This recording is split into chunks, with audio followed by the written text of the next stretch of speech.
Salut tout le monde, bienvenue dans un nouveau tuto. On a fait un premier vidéo, Régent et moi, par rapport aux piscines. On voulait renouveler l'expérience avec les spas. Je crois que vous avez été beaucoup apprécié la formule, du stop and go. Je décide de prendre une petite pause, c'est beaucoup d'informations. Je mets ça sur pause et je retourne peut-être même le lendemain.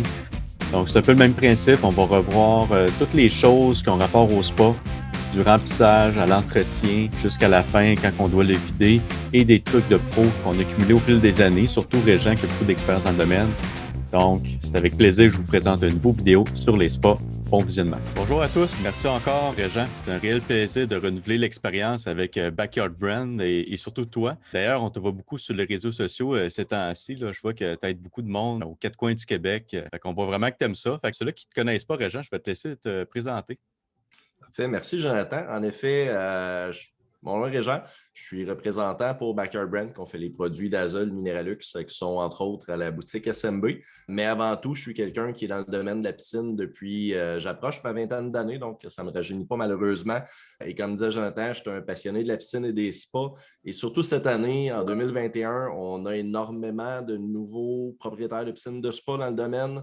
Sur le marché, dû à la pandémie, il y a de moins en moins de facilité à avoir des conseils en magasin dû aussi à la même pandémie. Donc, on essaye un peu tous là, de faire notre part pour aider les gens. Puis c'est en partie ce que tu as proposé qu'on fasse aujourd'hui, Jonathan. On va essayer d'aider un peu les gens avec l'entretien de sport après avoir fait notre vidéo d'entretien sur la piscine. Donc, ça me fait plaisir d'être là. Je tenais à dire, Régent, les gens ont vraiment apprécié la vidéo. C'est utilisé. Tu sais, on ne l'a pas monétisé. C'était vraiment un service qu'on a rendu. Puis je pense que ça a été apprécié par beaucoup de personnes. Quand on s'achète une piscine ou un spa, ben, c'est sûr qu'il y a un entretien à faire, puis on veut le maximiser le plus possible. Fait que je pense que ça a aidé beaucoup de gens là, à rentabiliser leur achat. Le cours, il est surtout orienté vers ceux-là que c'est leur premier spa. Mais ça change tellement. Régent, toi, tu pourrais me dire, s'il y a quelqu'un qui ça fait 10 ans qu'il a son spa, y a-t-il des choses qui ont changé ou on est encore à la même poutine qu'avant? Il y a énormément de choses qui ont changé. Déjà, si quelqu'un a son spa depuis 10 ans, il a probablement été au lithium par le passé au niveau de l'entretien, qui est un type d'assainissant qui n'existe plus vraiment dans le domaine à cause de la rareté. Ça a l'air que les batteries pour tous nos iPhones et compagnie commencent à prendre pas mal de demandes du lithium. Et évidemment, les technologies, les connaissances s'approfondissent. C'est comme n'importe quoi. La piscine et le spa, malheureusement, beaucoup moins de recherche et développement que dans d'autres domaines, mais on travaille énormément là-dessus pour faciliter la vie des gens. Donc, moi-même, mon utilisation, mon entretien de spa a changé, je te dirais, au cours des 10 dernières années. Et c'est un petit peu justement là que Dazzle, on est une compagnie canadienne, que justement notre but, c'est toujours de développer des nouvelles technologies qui sont plus simples à utiliser, qui sont plus faciles, qui vont donner un rendement. Et on est aussi connu comme une compagnie qui est beaucoup plus naturelle. D'ailleurs, c'est pour ça que nos bouteilles en ce moment sont vertes. C'était un peu l'analogie là, qui était faite avec ça. Fait qu'au fond, c'est ça. Là, on ne pourra pas échanger avec les gens aujourd'hui. Inquiétez-vous pas, je suis là pour poser des questions qu'on me pose fréquemment. Donc, ce n'est pas nécessairement que je ne connais pas la réponse, mais c'est qu'on pose des questions que vous sauriez peut-être en regardant cette vidéo-là. Et honnêtement, tu es un très bon client type de la façon que tu es préparé pour les représenter. Donc, on va essayer de faire ça un peu comme deux gars qui se parlent dans un coin de taverne, même si ça n'existe plus vraiment, puis de vous aider un petit peu au travers de tout ça. Ça, j'ai toujours trouvé ça drôle. Vous mettez ça dans tous les diaporamas. On met le moins de stock possible. C'est drôle de faire l'apologie, de dire en acheter le moins, c'est mieux, mais c'est votre concept depuis le départ, ça. C'est notre concept depuis le départ, en effet. D'ailleurs, quand on parle de piscine, on va parler de filtration et de circulation avant même de parler de produits chimiques. Et pourtant, on ne vend pas de filtration, on ne vend pas de circulation. En fait, notre façon de voir les choses, c'est beaucoup plus qu'on vend du plaisir, des résultats et des façons de faire. Et pour que les gens, justement, aient le plus de plaisir possible, on essaie de mettre le moins de produits chimiques possible, garder ça le plus naturel, le plus simple. Donc, oui, notre concept clé, moins c'est mieux. C'est une bonne partie des choses qu'on va jaser là, un petit peu aujourd'hui au travers de ça. Et justement, parlant du moins c'est mieux, qu'est-ce qu'on peut réduire justement? On veut toujours réduire le plus possible les gros produits chimiques synthétiques, donc le chlore, le brome, les gros traitements choc, mettre le plus possible de produits. C'est un peu ça qu'on veut toujours enlever. Évidemment, on a toujours besoin d'un peu de chlore, un peu de brome, mais moins qu'on peut en mettre, ben, plus longtemps que autant les maillots, le spa, les composantes, le couvercle, la santé des gens, les odeurs, si on peut réduire un peu ça, c'est toujours mieux. Donc, c'est un peu le moins c'est mieux là, qui vient de notre côté. On entend de plus en plus parler qu'il y a des alternatives au chlore ou bien au brom. Ben, on nous dit de ne pas en mettre. qu'il y a des produits révolutionnaires qui remplacent ça ou qui fait en sorte qu'on n'en met pratiquement pas.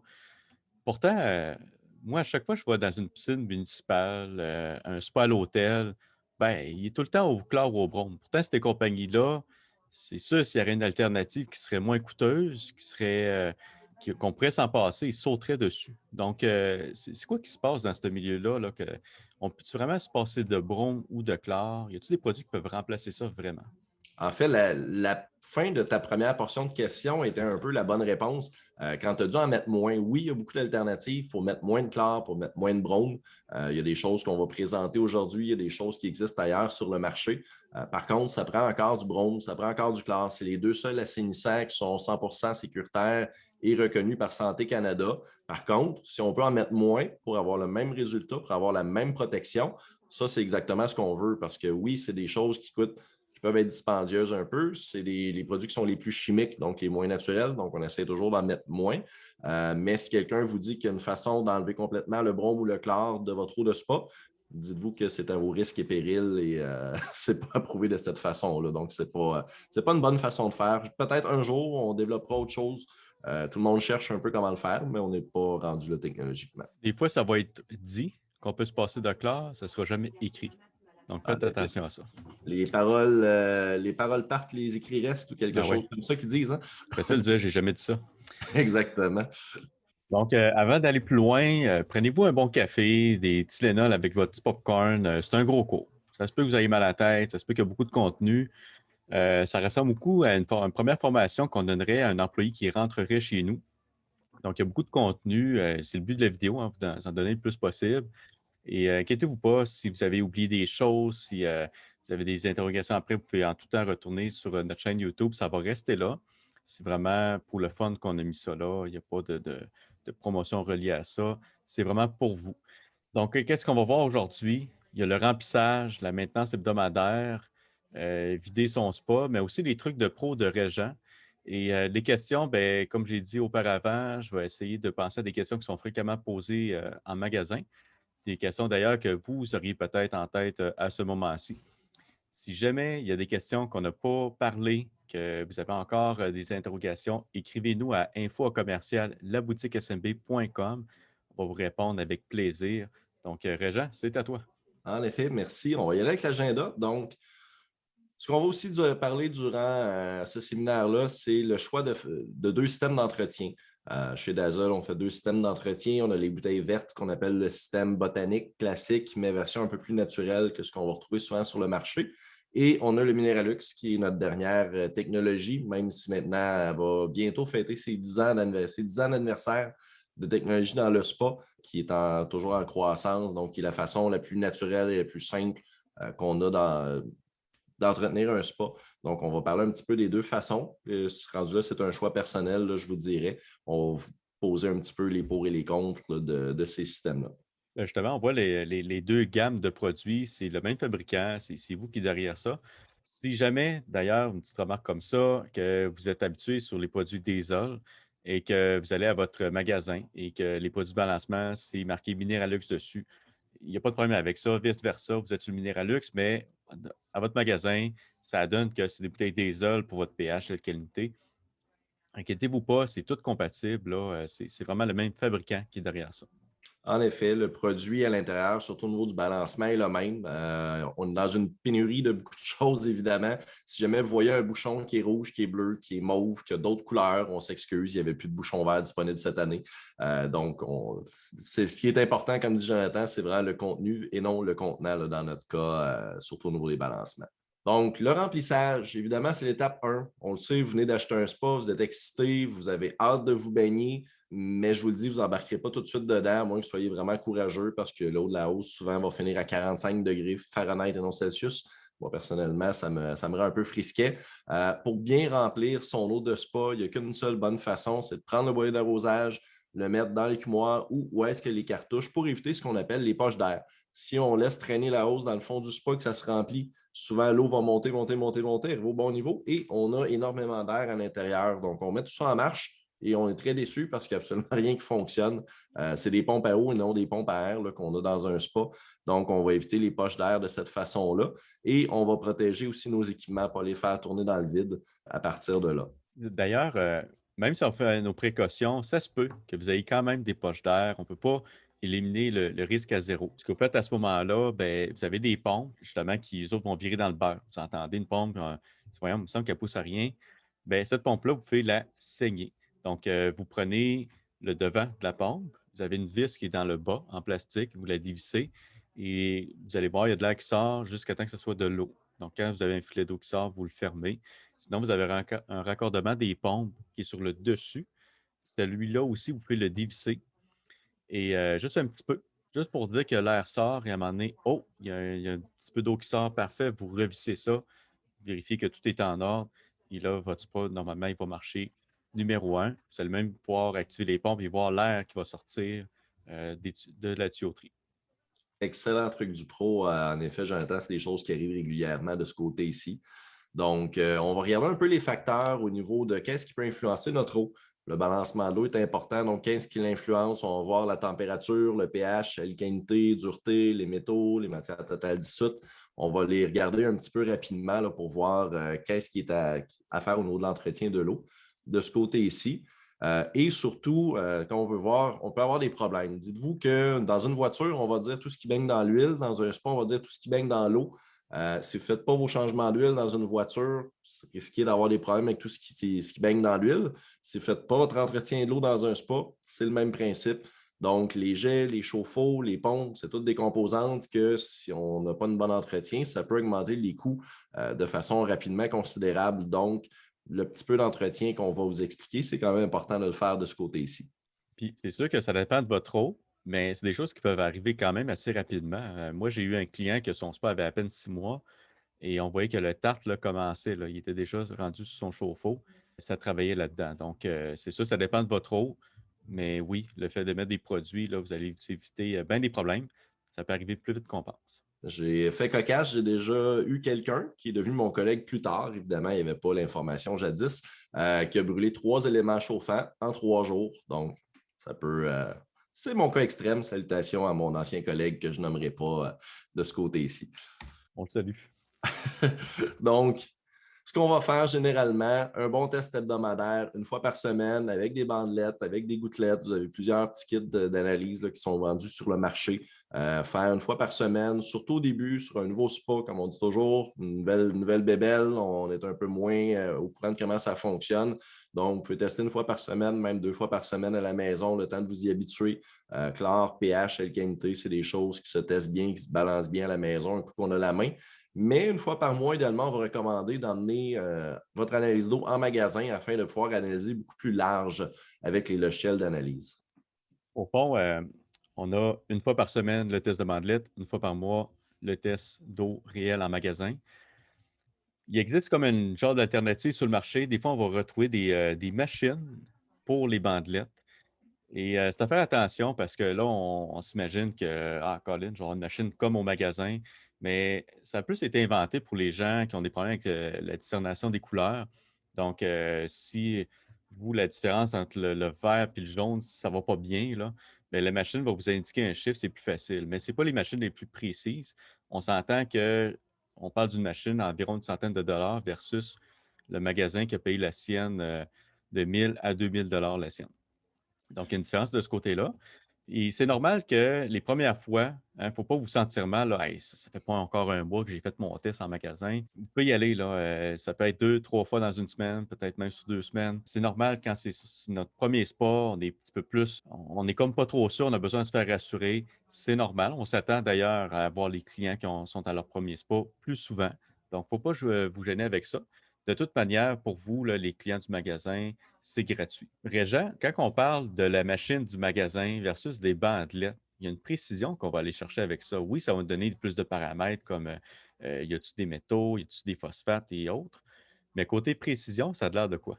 En termes de précision, on parle de lecteurs optiques qui ont un taux de marge d'erreur qui est très, très, très minime. Jadis, j'ai fait le test avec mes commis en magasin. J'avais pris une grosse bouteille d'eau que j'avais séparée dans plein d'échantillons. et je leur avais demandé de faire des tests. Ce qui est surtout important, c'est qu'on enlève l'interprétation de l'œil humain. On ne voit pas tous les couleurs de la même façon. La même type d'analyse, dans les analyses manuelles, j'avais eu 7 résultats différents et j'en avais là, qui étaient très, très, très, très larges. Si on prend la machine et qu'on analyse 7 fois la même eau, on va avoir une différence qui est à peu près à ça en termes de précision. Donc oui, on peut avoir 1, 2, 3 de différence, mais sur des données 100 ppm ou 102 ppm, on ne verra pas une grosse différence en bout de ligne de ce côté-là. Donc, c'est bon de faire un bon check-up une fois par mois. En premier lieu, le spa, c'est de l'eau froide quand on le remplit, mais par la suite, ça devient de l'eau chaude. Donc, la température dans un spa versus une piscine, souvent, on va me dire, c'est quoi la différence d'entretien entre un spa et une piscine? Il y en a plusieurs, mais il y en a il y a un point majeur, c'est la température. Une eau, plus elle est chaude, plus elle va être entartrante. Et dites-vous que vous avez un chauffe-eau qui fonctionne régulièrement, que lui aussi est un aimant à tarte et à calcaire. Donc, c'est important de traiter au niveau du tartre, du calcaire et des métaux, surtout par rapport à la température de l'eau. Donc, on va généralement soit le prévenir avec le Stain and Scale 1 initial au démarrage ou le Stain and Scale 2 qui est notre Stain and Scale d'entretien par la suite. Sinon, vous avez le petit cube qu'on voit au-dessus de l'écran, qu'on va parler plus tard, qui fait aussi ce travail-là, entre autres. On parle de chaleur et de chauffe-eau. Ben, je peux faire le parallèle avec le chauffe-eau à maison. Si vous voulez vivre l'aventure, là, appelez votre assurance pour leur dire ça fait 11 ans que j'ai mon chauffe-eau. Ils n'aimeront pas bien ça. Ils m'ont posé la question d'ailleurs et ils m'ont suggéré de le changer. Ça vient de me rappeler qu'il va falloir que je fasse ça. Merci, Il ne faut Jonathan. pas dépasser le 10. Par la suite, on a le pH. Le pH, ce que c'est, en fait, c'est est-ce qu'on va ressentir un eau qui est plus acide ou qui est plus basique. C'est une des raisons majeures pour laquelle le baigneur peut avoir un inconfort dans le spa. Souvent, on va dire, je suis allé dans une piscine, dans un spa, d'après moi, il y avait trop de chlore, les yeux me chauffaient. Non, vos yeux ont un pH de 7,5, donc c'est une des raisons pour laquelle on veut avoir un pH le plus près possible, mais aussi pour bien faire fonctionner notre assainissant par la suite. Donc, c'est une des raisons pour laquelle on teste à chaque semaine. C'est le paramètre qui va fluctuer le plus parce que toutes les fois qu'on met quelque chose dans le spa, ou presque, on vient l'influencer. Donc, des fois, il faut juste le ramener un petit peu dans ses normes. Mais ce qu'on observe dans les spas, parce qu'il y a des gens, des fois, qui vont avoir une piscine et un spa, et là, on a deux choses carrément contraires. Là. Dans la piscine, il faut toujours une piscine standard, on s'entend pas au sel, là, mais on a un pH qui a tout le temps tendance à dropper avec les plus acides qu'on a. Dans un spa, c'est carrément le contraire. J'ai souvent une tendance à la hausse du pH qu'il faut essayer de ramener, baisser vers le 7,5. Donc, c'est quoi qui se passe? Comment ça arrive, ça? Oui, ben, en fait, tu l'as nommé, entre autres, dans la piscine, oui, il y a des puits acides, il y a beaucoup de choses qui vont tomber dedans. Et souvent, la piscine, on va la faire fonctionner avec des pastilles de chlore en plus. Donc, il y a beaucoup d'influences négatives, pas négatives, mais à la baisse au niveau du pH. Dans le spa, la chose qui est la plus majeure, c'est qu'on injecte de l'air. Et le pH, si on va un peu plus scientifique, c'est la différence entre l'hydroxyle et l'hydrogène. L'hydrogène et l'air, c'est pas mal familier comme on sait de ce côté-ci. Donc, souvent, les gens vont avoir tendance à toujours laisser les manettes d'air ouvertes. Donc, c'est comme si on mettait du pH plus en permanence dans le spa toutes les fois que les pompes fonctionnent. Donc, premier truc de pro, du vidéo, quand vous n'êtes pas dans le spa, les petits contrôleurs d'air, on les ferme. Quand on embarque et qu'on se baigne, on les ouvre. On va jouer beaucoup moins avec le pH de cette façon-là. C'est un très bon truc, en effet. Il y a juste quelques spas, mettons comme les Bullfrog, que j'ai entendu qu'il n'y aurait peut-être pas de contrôle d'air sur tous les modèles. Mais oui, si vous en avez un, c'est un très bon truc là, de les fermer. Ça ne coûte à rien et ça vous donne un petit coup de main. Euh, D'ailleurs, le pH, s'il est trop bas, s'il est trop haut, c'est quoi qui peut m'arriver? C'est quoi c'est-tu dangereux pour le baigneur? C'est-tu plus une question d'inconfort? Puis pour le spa, qu'est-ce que ça peut occasionner aussi? Ça va, au niveau du baigneur, ça va être beaucoup plus une question d'inconfort, malgré qu'on peut avoir un certain danger. On va le voir tout à l'heure avec l'échelle du chlore et du pH. Par contre, au niveau du spa, si le pH est bas, comme on voit dans la balance à l'écran, ça va être très acide. Si le pH est haut, ça peut être entartrant. Donc, si on le laisse très bas, l'acide, la corrosion, on peut justement gruger les chauffe-eau, gruger les composantes. Et si on le laisse très haut, on peut entartrer le tout. Et déjà entartré, malheureusement, ça tourne beaucoup moins bien. Un chauffe-eau entartré, ça chauffe moins bien. Donc, c'est encore là des coûts et des dangers pour les composantes du spa là, à ce niveau-là. L'alcalinité, c'est un peu la ligne directrice du pH. On a mis excusez-moi le mot anglais, mais un choc en termes de photos. C'est tout simplement parce qu'il est là pour amortir la fluctuation du pH. Donc, si on a une bonne alcalinité, qu'on injecte des produits dans le spa, avant que le pH soit affecté, il faut passer au travers de l'alcalinité. Donc, souvent, les gens qui ont un pH très bas dans un spa, on va remarquer aussi qu'ils ont une alcalinité très, très, très basse. Donc, on va remonter l'alcalinité et le pH va revenir en ordre. Donc, l'alcalinité est là pour arrêter de jouer au yo-yo, en gros, avec le pH. Moi, Régent, là, j'ai entendu parler d'un complot. C'est un complot? Ouais. Oh, Ça a l'air que de l'alcalinité, là, ben, c'est de la petite vache. Et j'ai même entendu parler de quelqu'un que, pour sa cuisine, là, faire ses trucs, il a été chercher carrément une chaudière d'alcalinité dans un magasin de piscine. Peux-tu nous démêler avec ça? C'est-tu vrai? C'est-tu un complot? C'est quoi cette affaire-là? c'est pas un complot, oui. Si vous regardez sur votre pot, votre chaudière d'alcalinité, l'ingrédient principal, c'est du bicarbonate de soude et de la petite vache, c'est du bicarbonate de soude. Par contre, comme n'importe quoi sur Terre, il y a de la qualité, il y a de la pureté dedans. Je ne suis pas très bon en cuisine et en pâtisserie, je vais l'avouer. Mais si vous prenez de l'alcalinité pour faire de la cuisine avec ou quoi que ce soit, il n'y a aucun danger pour le baigneur, pas pour le baigneur, mais pour la personne qui va le manger. Est-ce que votre gâteau ne lèvera pas? Ça, je ne le sais pas, vous pouvez faire le test. Mais oui, on peut aussi prendre du bicarbonate de soude et le mettre dans le spa. Ça va augmenter l'alcalinité. Est-ce qu'on va brouiller un peu l'eau à cause qu'il y a plus d'impuretés? Est-ce que ça revient plus cher, moins cher? C'est des choses qui sont débattables, mais c'est la même matière première. Donc, ceci n'est pas une théorie du complot. La dureté calcique, c'est carrément la nourriture de l'eau. Donc, c'est la quantité de minéraux qui sont dissous dans l'eau. Souvent, j'aime l'expliquer avec un bon vieux McDonald's. Si je vous attache à une chaise chez McDonald's pendant des jours et des jours et que je vous empêche de manger, et qu'un jour, je vous libère, vous allez prendre toutes les Big Mac que vous trouvez et vous allez vous nourrir. L'eau est pareil. Si on ne nourrit pas l'eau, elle va aller se nourrir elle-même. Donc, elle va aller manger nos éléments chauffants, nos derrières de jet, notre toile dans une piscine. Donc, si on ne nourrit pas l'eau, si on ne lui donne pas la dureté calcique, elle va venir gruger. Et à l'inverse, si je vous attache à la chaise chez McDonald's et que je vous mets des Big Mac à l'infini, à un moment donné, ça ne rentre plus, vous allez vomir, exactement. Si j'ai trop de dureté calcique dans l'eau, j'ai trop de minéraux, l'eau va la revomir. Donc, on peut voir jusqu'à un eau qui va se brouiller tellement les minéraux sont plus capables de se dissoudre. Mais on va aussi tomber en entartrement parce que tout ça va coller sur la tuyauterie, sur les jets, sur les pompes. Donc, encore une fois, trop, c'est comme pas assez. Ce n'est pas un facteur qui bouge beaucoup. Je vous dirais qu'une fois qu'il est balancé dans le spa, ça se peut qu'on n'y retouche pas avant 2 mois, mais c'est quelque chose qui est plus facile à analyser dans notre analyse mensuelle au magasin. Mais est-ce que ça se pourrait que, dépendamment de la municipalité où est-ce que je suis, je remplis mon spa et là, je me retrouve, hein, j'ai trop de dureté calcique. Ça se peut-tu, ça? Ça l'arrive, c'est rare, mais ça l'arrive. Lorsqu'on fait face à une situation comme ça, vu qu'on veut toujours balancer l'eau dans son balancement global, on va prendre un autre paramètre et on va le tricher vers le bas. Donc, un trop bas, un trop haut, ça va se compenser. Et il n'y a pas de produit pour réduire la dureté. On ne peut pas pêcher les minéraux dans l'eau, donc c'est la seule façon là, de venir traiter avec ça. Je ne sais pas si vous en êtes dans votre coin. Souvent, c'est dans les puits artésiens ou les zones un peu plus minières, justement, vu que c'est des minéraux, ça va être un phénomène un peu plus répandu.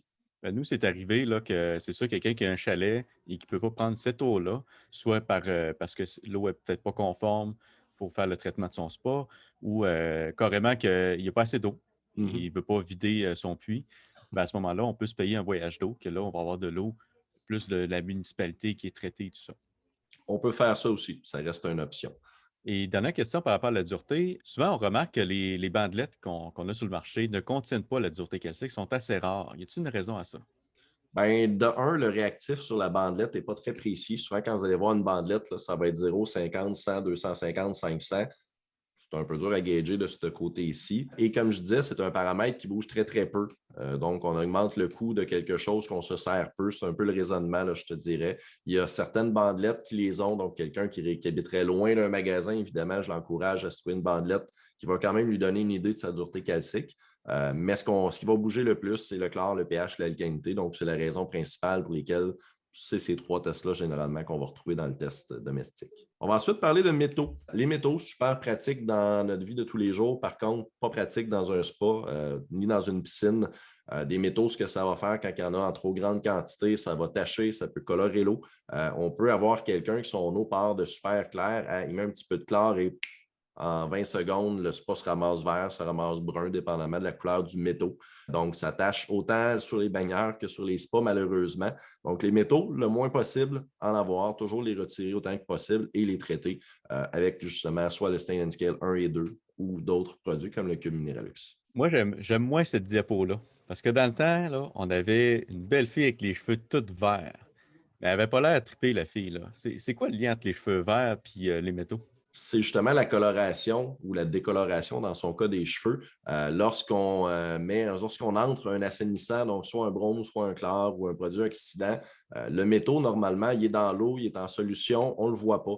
Si on met du fer dissous dans de l'eau, on va regarder notre eau, va être super clair. Aussitôt qu'on met un produit qui rentre en contact avec, on vient l'oxyder, donc on le grossit. C'est pour ça qu'on le voit. Et si on se baigne en même temps, ben, ça se peut que l'oxydation est dans nos cheveux. Donc, c'est un peu comme si je dirais que les cheveux de la gentille demoiselle avaient rouillé dans une certaine façon. Ça décolore, évidemment, ce n'est pas permanent, mais ce n'est pas agréable. Fait qu'au fond, tu as expliqué la présence des métaux, qu'elle peut être en solution, hors solution. Tu peux-tu nous expliquer brièvement c'est quoi? Oui, bien, généralement, tous les métaux qu'on va introduire dans un eau de spa vont être en solution, c'est-à-dire qu'ils sont dissous dans l'eau, un peu comme notre dureté calcique qui va être dissous dans l'eau tout à l'heure ou n'importe quoi. Donc, elle est testable, on peut la tester à partir de là, mais on ne peut pas la voir à l'œil. Quand on la sort de solution, c'est justement qu'on l'a oxydée. Donc, ce que j'expliquais, qu'elle a grossi, qu'on la voit, donc elle peut colorer l'eau, colorer les cheveux de la fille ou quoi que ce soit, ou souvent tacher aussi sur les parois. Par contre, elle est rendue hors solution, c'est-à-dire que si on passe l'eau dans un testeur, on ne le détectera pas parce qu'il n'est plus dans l'eau. Donc, c'est un peu la différence de ce côté-ci. C'est pour ça que souvent, les gens vont arriver en magasin avec un eau qui a viré verte comme ça. On va tester, on va dire, ben non, il n'y a pas de métaux. Ils ne sont plus en solution, donc on ne peut pas les tester à partir de là. Et là, on peut les ramener en solution. Oui, on peut les ramener, on peut les séquestrer. Il existe plusieurs types. Dans un spa, généralement, le produit anti-métaux ou anti-tarte va faire le travail de façon temporaire et on peut utiliser soit un éliminateur quand dans un cas où est-ce qu'on a beaucoup de produits pour les retirer carrément physiquement de l'eau. Donc, il y a plein de façons là, que les détaillants peuvent aider le consommateur de ce côté-ci. Donc, c'est quand même pas pire, on peut l'éliminer. Et dernière question par rapport aux métaux. Je ne sais pas si c'est parce que je viens de la Côte-Nord, j'ai un toc sur les métaux. Le métal, il est apparu comment? J'ai une Souvent, présence dans de la source fer, j'ai une présence de cuivre. Ça vient d'où, ça? Généralement, dans le cas d'un spa, la source d'eau. Donc, ça peut des fois aussi être aussi bête que généralement, on n'en a pas. Et on remplit notre spa tout d'un coup et on a un paquet de cuivre ou de quelque chose comme ça. Vous n'êtes pas chanceux, la ville a décidé de faire un nettoyage sur une ligne de tuyauterie parce qu'on a beaucoup d'aqueducs, d'égouts et compagnie qui sont faits à base de fer, de cuivre, la tuyauterie. Et il y en a revolé dans l'eau qui a fini dans votre spa. Ça peut partir carrément de là. Il y a des municipalités où est-ce que la réserve d'eau est carrément juste ferreuse, où il y a du cuivre, où il y a d'autres mayonnaises. Donc, c'est généralement remplissage. C'est rare qu'on va voir des métaux tomber du ciel. Évidemment, c'est une bonne chose. Des fois, il y a certains produits qui sont à base de métaux encore. Donc, quand on les met dedans, évidemment, on insère des métaux et à un moment donné, ça s'accumule. Mais 99% du temps, c'est lors d'un remplissage d'eau. Ça se pourrait-tu que 3-4 bijoux Ardennes qui traînent au fond, ça fasse. En Ça amène un effet, petit peu de métaux dans l'eau? j'ai déjà vu un marteau oublié dans le fond d'une piscine en dessous d'un tas de feuilles que le propriétaire ne se rappelait plus que le marteau était là et on avait beau traiter, on ne comprenait pas. Le fer revenait toujours jusqu'à temps qu'à un moment donné, quelqu'un tasse le tas de feuilles et qu'on voit le marteau en dessous. Le chlore oxydait le marteau qui se ramassait dans la piscine. Donc oui, ça peut être... si vous avez des bijoux d'ailleurs, le moins possible dans un spa pour éviter ça. Il y a toujours un petit travail d'enquête, hein? Pourquoi c'est Exactement. arrivé? OK. C'est des choses qu'on voit sur place généralement. Autre paramètre, le total des matières dissous, en fait, c'est super simple, c'est le total des matières qui se dissous dans l'eau. Donc, à toutes les fois que vous mettez des produits dans votre eau, il reste toujours un résidu qui va s'accumuler. Et la meilleure parabole qu'on a trouvée, c'est justement l'autoroute. Si on regarde, et si je suis dans la voie de gauche et que je fais quelque chose, ça se peut que ce soit beaucoup plus long que si je suis dans la voie de droite. C'est un peu la même chose qui se produit. Donc, lorsqu'on ajoute des produits dans un eau qui est saturé, comme l'autoroute, ça peut être très, très long avant qu'ils se rendent à destination, qu'ils fassent leur travail, versus dans un eau fraîche, qui est notre autoroute de droite, on les met, ils se dissouent, ils agissent, ça va assez rapidement. C'est la raison principale pour laquelle, d'ailleurs, il faut faire une vidange de l'eau du spa, parce qu'à un moment donné, le principe du sel dans le verre d'eau, je rajoute du sel dans un verre d'eau, je brasse, à un moment donné, ça ne se dissout plus. On a le même principe. Donc, généralement, on va parler d'une durée de vie de 3 à 6 mois selon les spas par rapport à ce paramètre-là. C'est sûr que si c'est votre premier spa, ça se peut qu'il sature plus vite. On s'entend, vous allez vouloir le faire essayer, surtout que là, on est rendu en zone verte quasiment partout, donc on peut inviter plus de gens, plus de parties, plus d'utilisateurs. On en fait plus souvent, on a hâte d'en faire en arrivant de travailler le soir. Ça dépend aussi des parties. Je veux dire, moi, un party, c'est pas nécessairement une gang d'ados là, qui boivent de la bière, qui en échappent partout puis qui vomissent dans le spa. C'est dans ma tête, là, 5-6 adultes pendant 2 heures dans le spa. Pour moi, c'est un party. C'est assez exigeant pour l'eau. C'est sûr qu'il ne faut pas s'inquiéter. Il y a des produits de la filtration qui sont là pour ça. Mais Régent, si on peut faire un parallèle, 6 personnes dans un spa, ça équivaut à combien de personnes dans une piscine? Ben, 6 personnes dans un spa, c'est presque l'équivalent de mettre la piscine entière de personnes qui se tiennent la main. Là, et dépendamment de la grosseur de piscine, vous allez avoir la réponse. Il ne faut pas oublier qu'un spa va avoir une masse d'eau de 1500 litres d'eau versus 30 à 60 000 une piscine. Donc, la proportion est immense. Et en plus, dans un spa, il fait plus chaud, on transpire plus, on fait plus de sécrétions. Mon but n'est pas d'écœurer les gens et de les décourager de prendre un spa parce que c'est un problème qui se gère très, très bien. Ceux qui sont en train de manger, prenez une petite pause. Régent, combien de litres de sueur qu'on émet dans un spa environ, chacun? Si ma mémoire ne me défaille pas, un adulte moyen émet 2 litres de sueur dans un spa. Donc, si je reviens à tout à l'heure, 2 fois 6 fois 2, on vient de mettre 24 litres de sueur dans le spa. Quand même. C'est la différence entre le spa et la piscine. Bon, ben, parfait. Fait que j'ai plus faim pour tantôt. Ça tombe bien, tu vas avoir du temps avant. Mais les produits sont là pour ça. Au fond, Exactement. si on ramène le parallèle à ça, oui, ça semble impressionnant, mais vous avez toute qu'une machine là, qui va filtrer. Là, c'est incroyable. La technologie des filtres, là, maintenant, là, ça va filtrer jusqu'à 5 microns. C'est ça que votre filtre Brita va faire, au fond. Mhm. Et avec les produits, ben, ça serait sur le Sunday, votre eau elle reste super belle.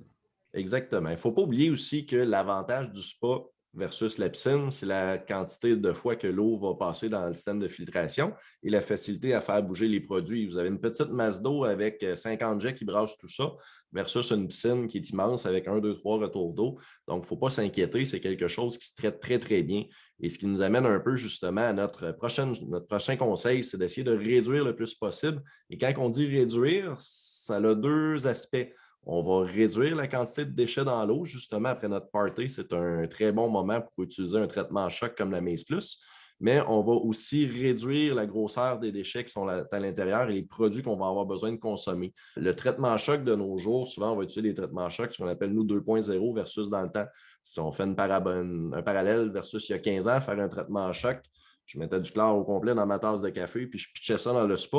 Mon chlore montait très, très, très, très, très, très, très haut. Bien évidemment, on mettait beaucoup de produits à l'intérieur. Maintenant, c'est ce qu'on appelle faire un peu comme un feu sous l'eau. Donc, on utilise un oxygène actif.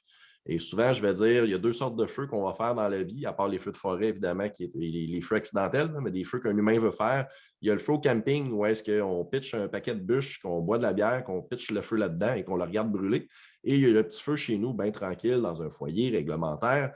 Le lendemain, dans celui-là, tout ce qui va rester, c'est des cendres, alors que dans l'autre cas, il va rester des gros chunks de bûches un peu partout. Donc, quand on utilise ce genre de produit-là, c'est un peu comme faire le feu contrôlé sous l'eau et on réduit énormément nos 24 litres de sueur de notre party en de petites choses qu'on va filtrer par la suite. Donc, c'est pour ça qu'il ne faut pas s'inquiéter lorsqu'on a un paquet de baigneurs, simplement un petit traitement à choc. Souvent, on va les retrouver aussi en format d'enveloppe 40 grammes prédosé et ça vient passer au travers tout ce qu'on a mis à l'intérieur. Donc, pas de panique de ce côté-ci. Fait que le traitement à choc une fois par semaine, mais aussi pour les parties. Il Oui. faut prendre une petite note aussi, hein, ça ne sert absolument à rien de faire un test d'eau avec votre bandelette ou en magasin si vous venez faire un traitement à choc. Attendez un bon 24 heures parce que l'oxydant qui va rester dans l'eau, ben, ça va brûler les réactifs. Régent, tu parlais que dans le temps, on mettait tellement de chlore, c'est sûr qu'on ne se baignait pas là-dedans. Après combien de temps qu'on peut se baigner en toute sécurité après avoir fait un traitement à choc? Lorsqu'on utilise soit la Maze Plus ou l'oxygène, on parle de 15 minutes. Donc, c'est quelque chose qui agit rapidement, qui va réduire les déchets, qui va les faire filtrer. Et justement, vu qu'on ne monte pas le chlore très, très, très, très haut, mais on reste dans un chlore qui est très baignable. Donc, on parle d'un ajout de 2 à 3 ppm de chlore qui va se consommer, surtout dans le cas des 24 baigneurs, là, qui va se consommer rapidement et redevenir dans les normes. Donc, 15 minutes, le couvercle ouvert, on se baigne par la suite si on a encore envie de recommencer. Ce que j'aime beaucoup de vos traitements à choc, c'est parce qu'on ne met pas juste de l'oxydant. On va mettre de l'oxydant, on va mettre un petit peu de chlore pour hausser le niveau d'assainisseur rapidement. On va même mettre du clarifiant. C'est vraiment une belle formule 3 en 1. Très pratique. Ça fait un bon ménage. C'est ce qu'on appelle le bon gros ménage. Là. Et justement, 15 minutes après, on se baigne. Donc, j'adore ce type de technologie-là versus quand j'ai commencé dans le domaine. Et par la suite, ben, on peut éliminer les déchets. On a notre petit feu sous l'eau qu'on a créé un paquet de poussière. Si on veut aller plus vite, on peut toujours utiliser des produits clarifiants. Dans un spa, généralement, un des seuls clarifiants qu'on va utiliser, c'est un clarifiant qui est liquide. On peut soit en mettre une fois par semaine si on veut s'aider de ce côté-ci, ou on peut en mettre après notre traitement choc. Donc, on va comme amalgamer un peu toutes les petites saletés, les faire en grosse, les envoyer dans le filtre. Et sinon, il y a toujours la façon naturelle aussi, ce qu'on appelle les enzymes. Les enzymes, c'est un peu comme des Pac-Man qui se promènent et qui vont digérer les huiles, les gras, les matières corporelles, les crèmes solaires, le mascara du party et toutes ces choses-là. Et ce qui est le fun quand on utilise un enzyme, c'est qu'on le digère. Donc, on fait de l'eau, on fait du gaz carbonique, il n'y a rien qui reste. On ne salit pas les filtres justement à envoyer tous les déchets du party dans les filtres. Et on va avoir beaucoup moins de cernes et compagnie. Donc, c'est un bon produit qu'on peut ajouter dans une routine une fois par semaine. Surtout les gens comme moi qui ne sont pas forts sur le ménage ou qui veulent toujours le maximum de rendement pour le maximum d'efficacité pour le minimum d'effort. Là. Les produits à base d'enzymes une fois par semaine, c'est une bonne option de ce côté-ci. Et il vient faire justement le ménage pour consommer moins de chlore. Parce que, comme je vous dis, mon but dans la vie, c'est toujours de mettre moins de chlore, moins de brome. Si celui-là n'a pas besoin de faire le ménage du party, il va travailler moins fort, vous allez en consommer moins. Donc, tout ce qui est déchets corporels va s'éliminer pratiquement au fur et à mesure si on a une bonne quantité d'enzymes présentes dans le spa. Protéger, évidemment, protéger le baigneur. On en a parlé un petit peu tout à l'heure. Le brome, le chlore va toujours être nécessaire. Si on va en mettre moins, on peut faire le combo justement à Maze Plus, notre traitement choc une fois par semaine, notre enzyme une fois par semaine. On va toujours s'assurer de garder justement le chlore qu'on a mis le plus efficace possible et réduire un peu ces coûts-là, moins d'équilibre à faire. Donc, un bon programme d'entretien de ce côté-ci. Mais tout à l'heure, je vous tease un petit peu, je vais vous donner une façon encore plus simple d'arriver à tous ces résultats-là. C'est ça. Là, on voit les photos, je les adore parce que ça porte à confusion. On pense tout de suite à une réaction allergique. Je veux dire, hors contexte, je montre des photos à quelqu'un, c'est clair, la personne va me dire ah, c'est une allergie. Mais il y a d'autres choses à considérer. Donc, au lieu de tout de suite sauter sur les allergies, puis ah, c'est peut-être mes enzymes, ou peut-être le chlore, pensez à l'assainissement tout le temps. Est-ce qu'on avait un bon assainissement au moment que c'est arrivé? Fait que, on vous donne des trucs, hein, on n'est pas payé pour faire cette vidéo-là. On voulait vraiment le donner comme outil pour vous aider. Et rendu là, ben, vous faites ce que vous voulez. Hein. On essaie d'écouter les recommandations du fabricant de spa, mais au-delà de ça, c'est vraiment vous qui faites la décision. Mais s'il y a une chose que, s'il vous plaît, vous ne pouvez jamais, jamais négliger, là, c'est l'assainissement de votre spa. On ne peut pas jouer à la légère avec ça. C'est important pour vous, pour les gens qui vont se baigner avec vous. Donc, on n'y est pas avec l'assainissement d'un spa. Chlore, brome, c'est simple. Vous choisissez un des deux, mais c'est vraiment important. Et une chose qu'il ne faut pas oublier aussi, un spa, c'est de l'eau chaude. L'eau chaude, qu'est-ce que ça fait sur un corps humain? Ça ouvre les pores de la peau. Donc, si on n'a rien pour détruire les bactéries, on est à côté dans notre siège, on se fait injecter à grosse pression de l'eau pas désinfectés dans des pores de peau qui sont ouverts. Et les photos que vous voyez, ben, c'est exactement ça qui s'est passé. Hein. Quelqu'un n'avait pas assez d'assainissant dans son spa. Il y a une bactérie qui est rentrée à l'intérieur de l'eau. Ne cherchez pas comment la bactérie est rentrée. Ça peut arriver de mille et une façons. Mais si on a toujours de 3 à 5 ppm d'assainissant dans notre spa, c'est impossible que la bactérie survive. Même le fameux COVID dans un eau de spa ne peut pas survivre. Donc, petit parallèle comme ça a été une des premières choses justement qu'on a vérifié dans l'industrie quand c'est arrivé il y a un an et demi, tout ça. Là. Protéger le baigneur, les photos qu'on voit là, la personne, justement, ça regrette un petit peu de ne pas avoir tenu un bon niveau d'assainissant de ce côté-ci. Comme on disait, il y a des options pour réduire la quantité qu'on a besoin de mettre. Mais dites-vous que s'il n'y en a pas présentement dans l'eau du spa, il n'y a absolument rien qui vous protège contre ce qui rentre. Donc, le réflexe, on se disait toujours ah, je vais rentrer dans mon spa, je vais mettre des choses dedans. En sortant, je vais mettre du chlore dans le temps, surtout qu'on est en granule. Oui, ça va éviter que l'eau tourne après être sortie du spa, mais ça ne protège pas le pendant. Donc, idéalement, c'est une des raisons pour lesquelles on adore les pastilles. Vous avez toujours une dissolution qui est constante et vous avez toujours un apport. Donc, c'est un peu plus facile à conserver de cette façon-là. On voit les photos, je pense que c'est assez clair. Toi, Régent, avec toutes les années que tu as eues, as-tu en tête une situation que c'est arrivé qu'il y a un client qui a eu un inconfort? Il est arrivé de quoi par rapport à un manque d'assainissement? Oui, en fait, jadis, on a toujours appris à la dure, hein, des fois, dans notre domaine. J'ai quelqu'un, justement, qui n'avait pas nettoyé sa tuyauterie sur un nouveau spa. C'est une autre des choses qui est très importante lorsque vous recevez un nouveau spa. Si on ne veut pas prendre de chance, on fait le nettoyage à tuyauterie. Je le sais, vous avez envie de vous baigner, mais faites-le chauffer, nettoyez-le, remplissez-le, videz, remplissez et repartez par la suite. Parce que ce qui s'était passé, justement, avec cette personne-là, avait hâte de se servir de son spa, remplit le spa, laisse ça chauffer, ne met pas de produit parce que c'est son premier spa, il ne sait pas, il n'est pas au courant, il rentre dans le spa, il se ramasse à l'hôpital. En sortant de l'hôpital, il se ramasse à notre magasin parce que, évidemment, vous devinez la suite.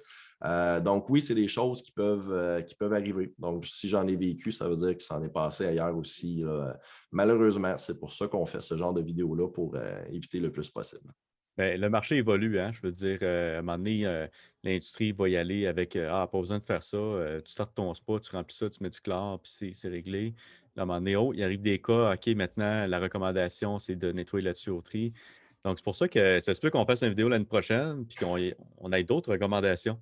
C'est un petit peu ça, la science, là, ça évolue tout le temps. Exact. On ne demande pas mieux que de s'améliorer. Donc, c'est un peu vers là qu'on s'en va. Et pour bien se protéger, une des choses que je dis toujours, un test de chlore sans un test de pH, ça vaut absolument rien.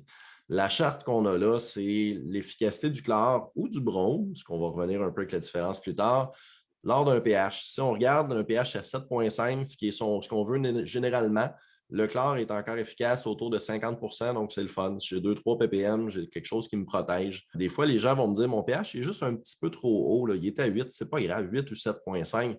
Regardez l'efficacité du pH du chlore sur un pH de 8, on parle de 22 et à 8,5, on parle de 10. Donc, quelqu'un se dit j'ai mon 3 ppm de chlore dans mon spa, fine, mais il fonctionne à 10 donc tu as 0,3 ppm de chlore efficace dans ton spa. Aussitôt qu'il se passe quoi que ce soit, il n'y en a plus et on n'a pas protégé. C'est une des raisons, si on regarde la courbe du brome, le brome, la courbe descend beaucoup plus lentement. Avec le même pH de 8,5, mon brome est encore efficace à pratiquement 60 C'est une des raisons pour laquelle on le préconise énormément parce que c'est plus permissif. Je ne suis pas en train de vous dire de ne pas balancer votre pH. Je suis en train de vous dire qu'il y a moins de risques lorsqu'on l'oublie.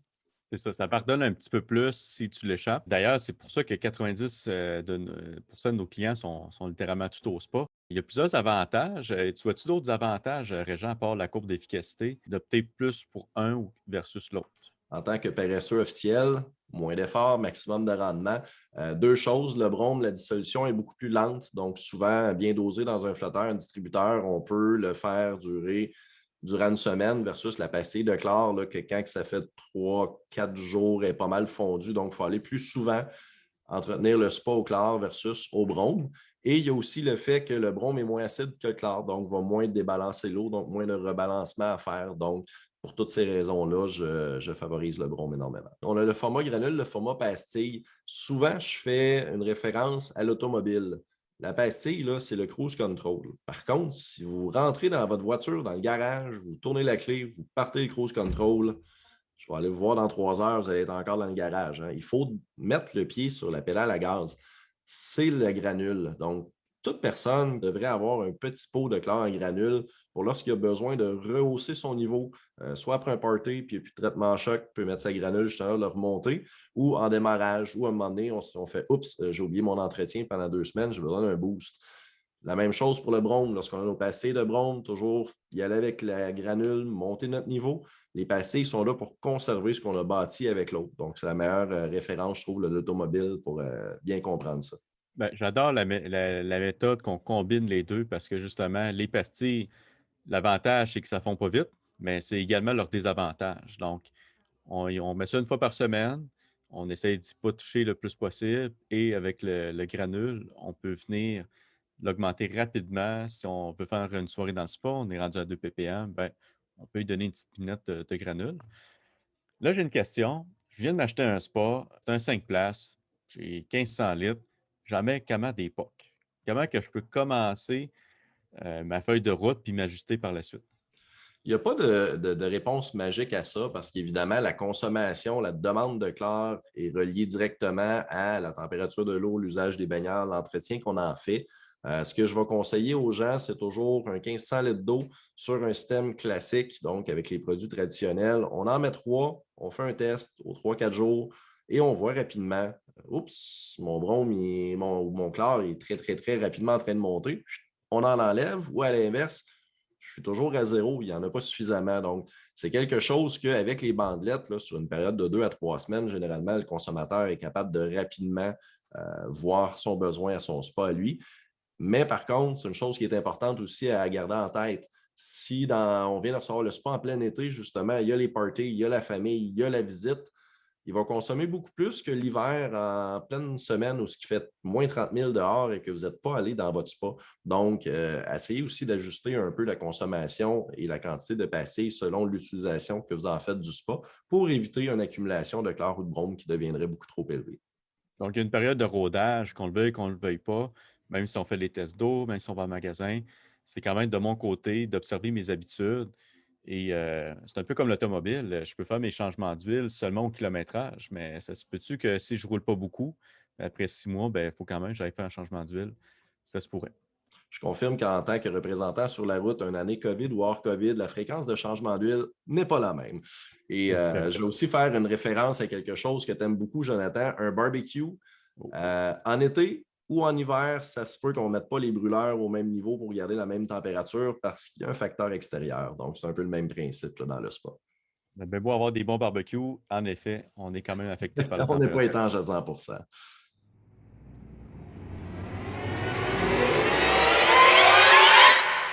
Arc.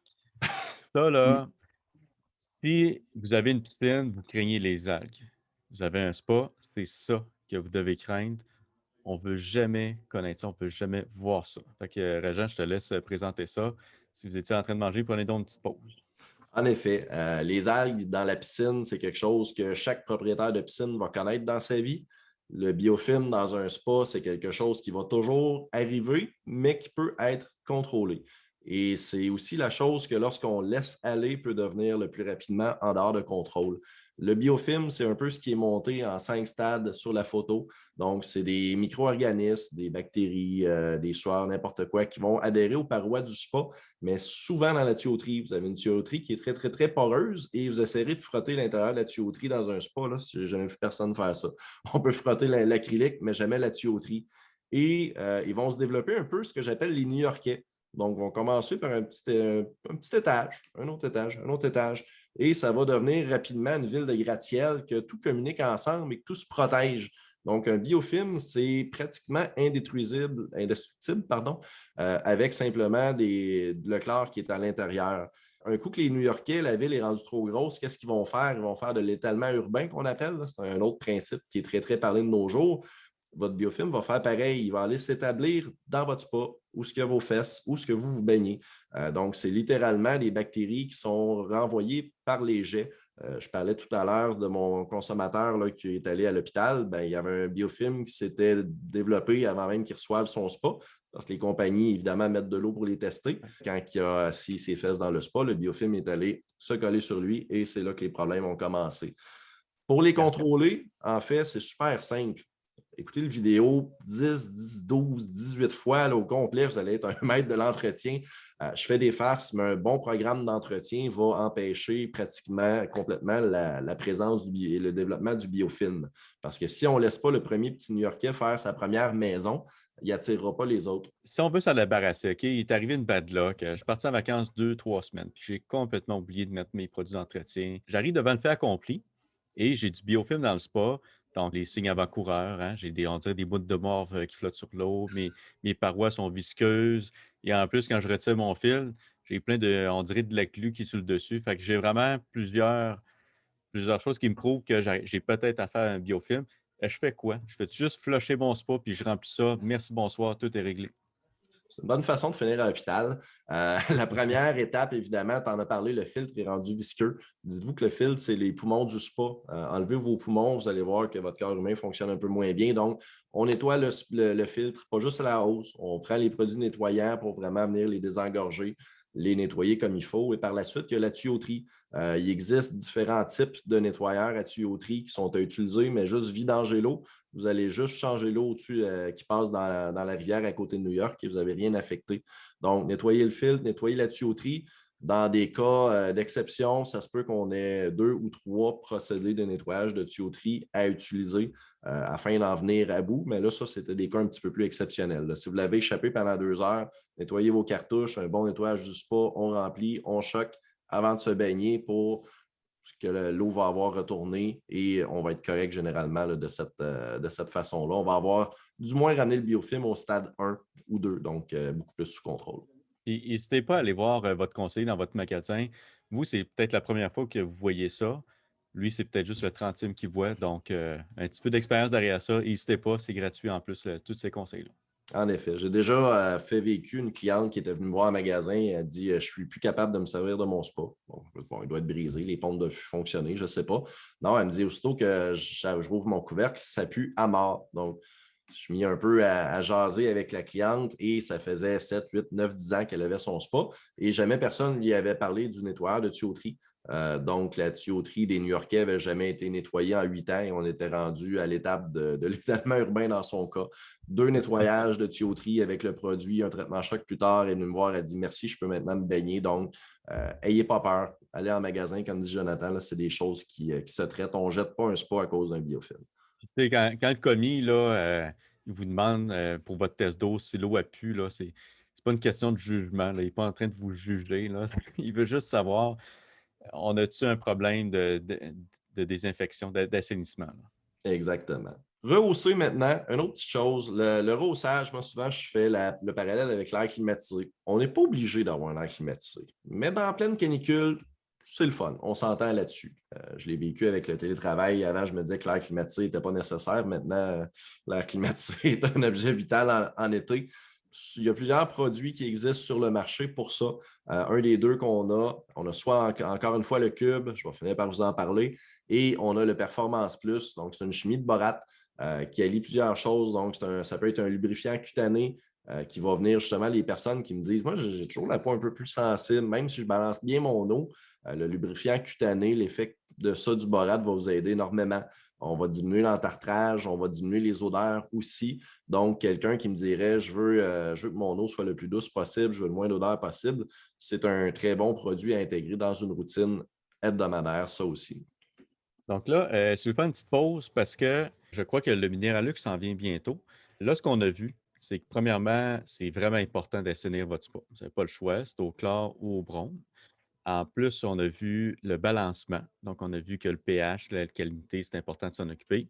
Et en début de saison, on s'occupe aussi de la dureté calcique qui ne devrait pas varier par la suite, à moins que vous mettez d'autres eaux. Et finalement, on voit qu'il y a un entretien à faire, tant pour le spa que pour les baigneurs. On émet des déchets, même si on ne veut pas, même si on est super propre, on émet des déchets. Je ne connais pas personne qui ne suit pas. Fait que, il y a des produits d'entretien pour ça. Fait que, ce qu'on a vu, les produits de prévention, anti-taches, anti-tartre, on a vu qu'on peut mettre du clarifiant. On a vu qu'on peut mettre des enzymes. On a vu qu'on peut mettre aussi le Performance Plus, la bouteille qu'on voit ici à l'écran pour adoucir l'eau. Donc, la petite traite qu'on se paye pour aller dans le spa. Et finalement, on a vu le traitement choc. On a parlé un peu du changement d'eau. Vous vous rappelez tout à l'heure mon autoroute où est-ce qu'à un moment donné, il faut changer l'eau. Lorsqu'on fait un changement d'eau, pensez toujours à nettoyer autant que possible l'endroit où vous allez remettre de la nouvelle eau. Donc, on a parlé du nettoyeur à tuyauterie, on a parlé de nettoyer le filtre, la coquille du spa. Quand vous changez l'eau, là, il y en reste qui colle dessus, les bactéries, les saletés collent dessus. Donc, nettoyer l'intérieur, si le temps il est vide, ça se fait bien. Nettoyer le couvercle aussi. Il ne faut pas oublier que votre couvercle qui est par-dessus votre spa, les jets d'eau volent dessus quand il est fermé. Et si vous laissez des saletés, des cochonneries sur le dessous de votre couvercle, ils vont tomber dans l'eau. Donc, un bon changement d'eau commence par un bon nettoyage avant même de remettre de l'eau à l'intérieur. Et quand on remet l'eau par la suite, toujours important de protéger justement le tartre, les métaux. Votre chauffe-eau va fonctionner pendant 8-10 heures environ, donc protégez-le aussi. Donc, le Stain Scale 1 ou les cubes de Minéralux qu'on va voir tout à l'heure. Pour faire un bon changement d'eau, nettoyer la tuyauterie, quand on parlait le produit, on enlève les cartouches, on les nettoie par la suite parce qu'on ne veut pas que le produit qu'on nettoie à la tuyauterie finisse dans les cartouches, évidemment. Donc, on retire les cartouches, on met le produit, on s'assure que tous les jets sont ouverts et aussi pour ceux qui ont des manettes qui vont fermer des sièges, dites-vous que si vous voulez nettoyer la tuyauterie de ce siège-là, il faut que le siège soit ouvert. Donc, on met les diverteurs vers le centre. Et si vous voulez un bain moussant, vous pouvez laisser les injecteurs d'air ouverts. Si vous ne voulez pas de bain moussant, je vous conseille fortement de fermer les injecteurs d'air parce qu'un savon et de l'air, ça fait énormément de mousse. On a tous probablement déjà vu un gamin lancer du savon dans une fontaine de parc. Ça peut donner le même résultat. Donc, Vous faire autres aussi? attention à ça. On a vu ça à cette île. Oui, non, ça s'est rendu en Mauricie aussi, ce chose-là. Drôle de mode, hein? Fait qu'au Donc, fond, on a vu que éviter cette eau-là, on doit nettoyer la tuyauterie, tout ça. Souvent, on va faire en 2 4 mois. Quelqu'un que c'est son premier spa puis qui a plein de parties là-dedans, OK, peut-être après 2 mois, là, ouf, ça commence à être un petit peu saturé. Mais si le client prend bien soin, on peut durer 3 4 mois certains. Mais moi, j'ai une cliente l'année passée. Elle est arrivée au mois de juillet pour un test d'eau, puis je dis, mon Dieu, elle est quasiment déjà saturée. C'est quoi qui s'est passé là? Et là, quand je vais vérifier dans l'historique, ben, c'est parce que ça allait faire 12 mois qu'elle avait changé son eau. Et elle n'était pas encore saturée, là, elle s'en venait tranquillement. Mais c'est sûr que le nombre de baigneurs, qu'est-ce qu'on fait avec le spa, combien de temps qu'on en fait. Moi, cette cliente-là, elle prenait même sa douche avant d'aller dans le spa. Donc, vraiment, pour mettre le moins de déchets possible dans le spa, vous n'êtes pas obligé de le faire, mais vous pouvez comprendre pourquoi il y a des spas qu'on change plus rapidement. Il y a d'autres spas que les autres vont toffer encore plus longtemps.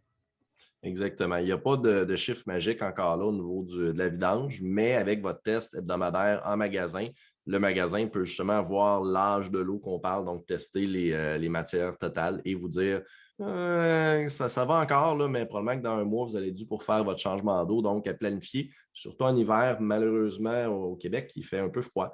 Donc, on s'arrange pour ne pas avoir à faire un changement d'eau en plein mois de février. Cette île doit bien faire -47. Fait que ça doit pas être facile. Mettons, là, on n'est pas en été, mais cette vidéo-là, ben, j'espère qu'il y a encore du monde qui va la regarder cet hiver. Je suis dans la chenoute, on est au mois de février, là, puis je suis saturé, là. J'ai pas pensé, j'ai renouvelé mon eau au mois de juillet, puis là, je suis pogné avec ça au mois de février. Y a-t-il une manière de baisser la saturation de l'eau? Oui, on peut diluer une partie de l'eau. Si on est dans un froid de la Côte-Nord, je déconseille fortement de vider complètement le spa s'il est à l'extérieur parce que le temps qu'on le vide, à moins qu'on ait une pompe submersible là, qui vide énormément d'eau, puis on met la hose en même temps pour le remplir, ça se peut qu'il y ait des bouts d'eau qui gèlent et on ne veut pas avoir des bris comme ça. Donc, pensez toujours que vous faites toujours faire une vidange partielle, donc enlever la moitié de l'eau. Vous allez enlever la moitié des matières à l'intérieur et vous allez pouvoir prolonger la durée de vie de 1 mois ou deux de l'eau et ensuite, au printemps, venir faire une vidange complète par la suite. C'est un bon truc. Enlever un peu d'eau, en remettre de la neuve, puis c'est en partie réglé. Exactement. On peut faire le processus 2 fois, même si jamais la saturation était très, très, très élevée. C'est pas un problème de ce côté-ci. La saturation, si elle est saturée, bon, qu'est-ce qu'il vient de dire là?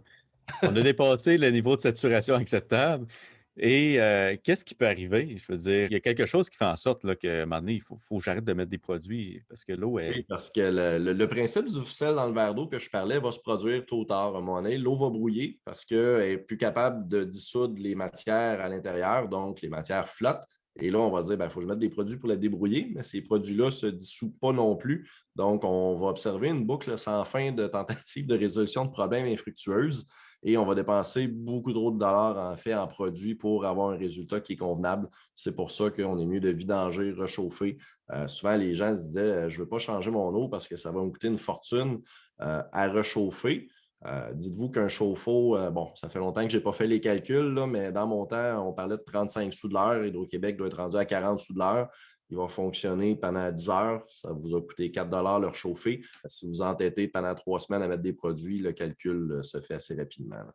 Au niveau de l'entretien, parce qu'on n'a pas terminé l'entretien normal d'un spa, évidemment, on parlait depuis tantôt de nettoyer le filtre. Votre filtre, c'est vos poumons. Et souvent, une erreur classique qu'on va voir, c'est quelqu'un se dit mon spa, il est neuf, je viens de le remplir, ma cartouche est neuve aussi, donc elle va être bonne longtemps. Dites-vous que vous venez de remplir un spa, vous venez de mettre une grosse masse d'eau, et ce n'est pas de l'eau pure, toujours dans les eaux de ville, dans les eaux de pluie. Donc, les premiers jours sur un spa qui vient d'être rempli, votre filtre va être dû pour être nettoyé. Donc, la première semaine, on peut nettoyer 2 à 3 fois le filtre, dépendamment des endroits. Et par la suite, ce qu'on va conseiller pour l'entretien d'un filtre, on rince 1 fois par semaine à la hausse pour enlever le gros des saletés. Et aux 3 semaines, un mois, selon l'utilisation, on va soit le faire tremper dans un produit. Donc, si vous prenez une chaudière d'eau, vous mettez un mélange produit-eau qui est écrit à la bouteille. On fait tremper les filtres à l'intérieur selon la durée qui est prescrite. On les sort, on les rince. Ou il existe aussi un vaporisateur à cartouche pour les gens qui se disent j'aime pas faire tremper l'hiver, c'est pas commode, peu importe. Les raisons sont multiples. Moi, la mienne, c'est ça va plus vite. On commence à me connaître depuis le début. Donc, on rince le gros des saletés, on vaporise, on attend 5 minutes, on rince comme il faut et on les remet. Je vous dirais que 90-95% des problèmes que les magasins m'appellent qui ne comprennent pas la solution avec un client, ça passe par nettoyer le filtre et ça va se mettre à mieux aller. Donc, la filtration, c'est le nerf de la guerre là, au niveau d'entretien d'un spa. C'est souvent négligé. Pourtant, comme tu dis, c'est un aspect tellement important pour avoir une belle eau. Et un petit truc comme ça qu'on peut avoir, c'est de laisser sécher le filtre avant de le remettre. Sais-tu pourquoi qu'on dit ça? Oui, en fait, c'est pourquoi je conseille toujours aux gens d'avoir 2 sets de cartouches. Le filtre, pensez un peu comme votre jeans lorsque vous venez de le sortir de la laveuse. Les parts du filtre, à force d'être dans l'eau, vont relâcher, relâcher, relâcher, relâcher, tout comme votre jeans. Et quand vous le laissez sécher, vont se recontracter. Dites-vous que plus vos pores sont contractés, plus ils vont filtrer efficacement, donc moins l'espace dans votre filtre est grand. Donc, quelqu'un qui utilise seulement le même kit de cartouches et qui le laisse toujours dans l'eau va avoir une qualité de filtration qui est énormément diminuée versus quelqu'un qui, à chaque mois, va nettoyer son filtre, le laisser sécher, mettre le nouveau dedans et faire la rotation comme ça. Et en plus, ben, on va améliorer la durée de vie des filtres de cette façon-là. Puis justement, parlant de durée de vie, notre filtre, normalement, il devrait nous durer combien de temps? C'est sûr qu'il y a différentes qualités. Les deux joies majeures sont souvent Unicell et Plico. Mais mettons qu'on a un filtre standard là, qui vient avec le spa. Je peux m'attendre à combien de temps qui devrait durer? Encore une fois, il n'y a pas de recette magique. Souvent, on va parler d'environ 2 ans. Il y a plusieurs paramètres qui peuvent l'abîmer. Donc, quelqu'un qui va prendre des nettoyeurs à base d'acide un peu fort puis qui va l'oublier pendant des heures et des heures et des heures vient de couper de beaucoup de mois la durée de vie de son filtre. Ou quelqu'un qui se dit, je vais te faire sortir les saletés, là, je prends la hausse puis je mets ça à énormément gros débit. Va percer les fibres. Je m'excuse de dire ça, mais l'eau est quelqu'un d'aussi paresseuse que moi, va toujours prendre le chemin le plus rapide. Fait qu'à partir du moment que vous avez un petit trou dans votre filtre, elle va toujours passer par le trou. Il n'y a plus de filtration. Donc, il n'y a pas de recette magique. Quelqu'un qui a 2 sets de cartouches bien entretenus peut facilement faire parfois 4 ans avec ces 2 sets de cartouches en gardant une qualité de filtration qui est excellente. Donc, ça va souvent tourner autour de ça. Donc, sortir ma grosse machine à pression 2000 PSI, peut-être pas une bonne idée. Un petit truc avant de passer à autre chose, le filtre, on en a parlé, c'est important. On a parlé aussi qu'on émet des déchets organiques dans le spa. Ben, dites-vous juste que tous les déchets ont passé par votre filtre quand vous le pognez avec votre main. Avoir une paire de gants, c'est peut-être une bonne idée parce que tout se ramasse là. Surtout si vous l'avez oublié pendant longtemps et que votre filtre commence à être noir avec un petit peu de glu autour, là, c'est une bonne paire de gants, ça fait le travail. Par la suite, le couvercle. Le couvercle, c'est une des choses les plus négligées. Pourtant, 100% des consommateurs qui ont un spa ont un couvercle. C'est important d'en faire un entretien parce que le jour où vous allez être rendu à changer votre couvercle, vous allez vous rendre compte à quel point c'est désagréable. Tous les couvercles sont faits sur mesure, ça peut être long, ça peut vous prendre des mesures, il y a des délais et c'est quand même assez dispendieux. Donc, un bon entretien du couvercle va vous réduire énormément la facture à long terme de ce côté-ci. 2 choses qui sont importantes au niveau du couvercle. Tantôt, je parlais que lorsqu'il est fermé, l'eau revole et les saletés, les détritus tombent dans l'eau. Faites un bon nettoyage de tout ce qui est sur le dessous avec un produit nettoyant comme le Tub Cleanse, qui est le même produit que vous nettoyeriez l'acrylique du spa avec. Mais ce qui est aussi important, c'est le dessus. Le dessus, généralement, une cuillerette. Donc, on va venir la protéger, elle aussi, contre les rayons du soleil, contre les saletés, lui redonner un petit peu d'élasticité, chose qu'on va voir dans pas très long. Je confirme qu'à l'intérieur du couvert de spa, c'est souvent quelque chose qui est négligé, mais comme tu dis, il y a tout le temps de l'eau qui revole et ça doit être entretenu. Deux petites questions. Le couvert de spa, tu recommandes de faire le traitement pour nettoyer au combien de temps? Le traitement sur le dessus, nous, on va le recommander au changement de saison lorsqu'on utilise notre produit. La protection va durer environ 3 mois, chose qu'on va voir comment l'appliquer là, tout à l'heure. Par contre, le dessous, dites-vous que plus vous nettoyez le dessous de votre couvercle, moins vous allez consommer de produits. Parce que toutes les bactéries qui partent de votre couvercle et qui tombent dans votre eau, il faut du chlore ou du brome pour les détruire. Donc, encore là, c'est une économie de le faire de ce côté-ci. Puis, ce produit-là, on peut nettoyer aussi de l'acrylique. C'est un produit qui est assez polyvalent. Je crois qu'il est à base de peroxyde, si je ne me trompe pas. Je suis dans mon spa et là, je remarque, là, c'est fatigant. J'ai une petite écume là, sur le bord de l'eau. Est-ce que je peux carrément prendre un linge, mettre un petit peu de produit dessus et frotter, quitte à ce qu'il y ait peut-être un peu de mon linge qui touche à l'eau? C'est-tu dangereux? Absolument. Il n'y a aucun danger. Le produit est compatible avec l'eau. On peut frotter même le cerne là, au grand complet du spa. Le pire qui peut arriver, si il y en a trop qui tombent dans l'eau, c'est que ça va être un petit peu moussant pendant une certaine période de temps. Le filtre va tout ramasser ça. On rince notre filtre et c'est réglé. Mais il y a pas, pour le baigneur, il n'y a aucun danger. C'est un produit qui est un désinfectant à la base, donc rajouter du désinfectant, c'est jamais, c'est jamais une mauvaise chose. Ce qui m'amène au deuxième produit de l'entretien du couvercle. Là, on a une petite vidéo qui suit, qui va nous montrer ça. Le Cover Cleanse. Cover Cleanse, c'est un nettoyeur, mais c'est surtout un protecteur. Donc, on va un peu voir là, comment l'appliquer. Évidemment, la quantité qui a été mise sur la photo en haut à droite, c'est une exagération. C'est simplement pour montrer un peu ce que le produit va faire. On peut le mettre sur une linge, sur une mitaine. Donc, on rince le couvercle, on met le produit sur la mitaine, on en met un peu partout et par la suite, on va re-rincer. Vous allez voir, ça va redonner même l'élasticité de votre cuirette, donc il va être beaucoup plus long avant qu'il se fasse des déchirements, des fendillures, mais ça va aussi faire perler les saletés, l'eau dessus. Donc, il va être beaucoup plus difficile à attacher et à salir là, par la suite. Donc, on va avoir un petit vidéo fait par mon collègue, M. Kemstra, sur comment l'utiliser.